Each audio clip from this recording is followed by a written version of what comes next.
any other. So in that very literal sense, most of us don't have idols.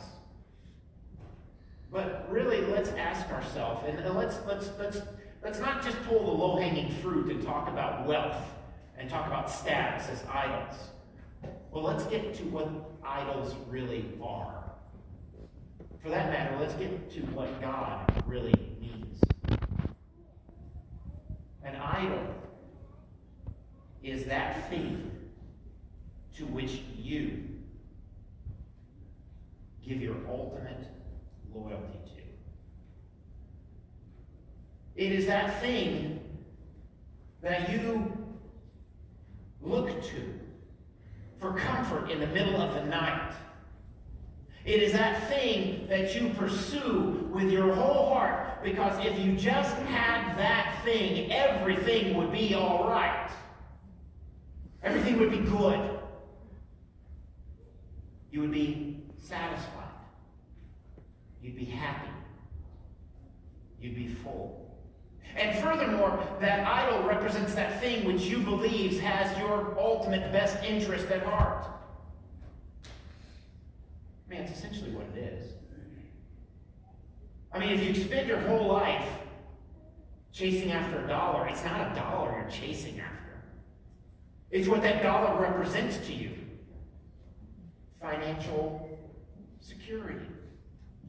Security against what? Well, hunger. Poverty.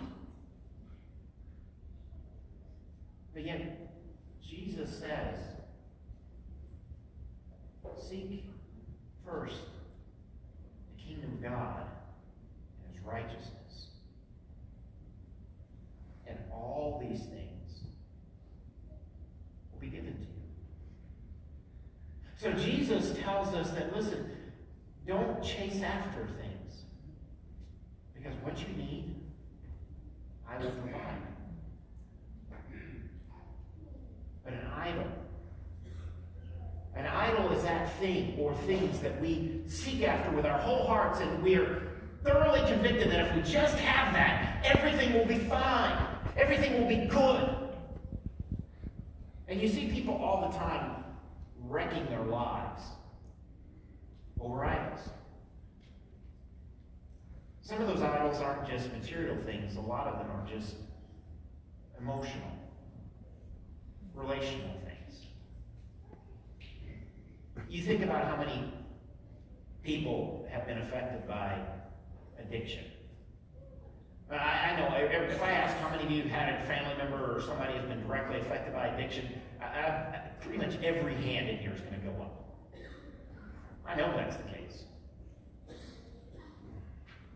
Because we live in a broken world. And you think about the things that people are pursuing so often through addiction. There are the biochemical aspects of it. You know, some people have these just kind of predispositions towards it.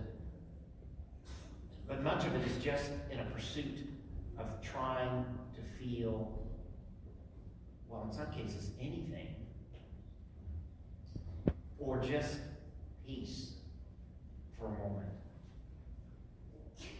And so they pursue it at the bottom of the bottle, whether it's pills or liquor or whatever. Or they have these broken relationships that they look at and they think that unless that relationship there is fixed, I will never be at peace. Those are idols. Now don't infer something I'm not saying. Relationships are important. They are absolutely important. In fact, God Himself said it is not good for humankind to be alone. We are meant to be relational beings. But it is so often the case, because of our brokenness, that we find ourselves idolizing relationships to the point that they become destructive towards us. We find ourselves trying to cover up the brokenness within us through pursuing this thing or that thing, whether it's money or whether it's whether it's health or whether it's relationships or sex or whatever it is. Those are idols. So God says to us, because he has delivered us, we will get out of the business of making idols. You can see the extension of our freedom is becoming even more evident. Because it's one thing to be free in the flesh, is it not? It's another thing to be free in here. Because there's a whole lot of us that walk around chained within our hearts to habits and to things that just consume us and destroy us. And we find ourselves complicit in our own destruction, don't we? How many times have you said to yourself, what was I thinking? Why did I do that? Why can't I be different? Well, one of the promises that God makes in his covenant of character is, I am going to deliver you from the business of making your own idols, of being your own worst enemy. You will not make idols out of things in heaven above, the earth beneath, or the water under the earth. In other words, your whole life will be healed. Your whole vision of ultimate reality and of ultimate authority and those things which give you wholeness and strength, that'll be cleared up in my covenant of character. For I, the Lord your God, am a jealous God. Amen? Jealous because he looks at you, he looks at you, he looks at you, and he says, I love you. And I will not tolerate anyone or anything consuming and destroying you. I'm a jealous God. So if something threatens you, you can be sure it's got my attention. And you can be absolutely sure I am not going to stand by and let this thing capture you, let this thing woo you, let this thing draw you to your destruction. I'm a jealous God. I don't tolerate anyone or anything else capturing your heart.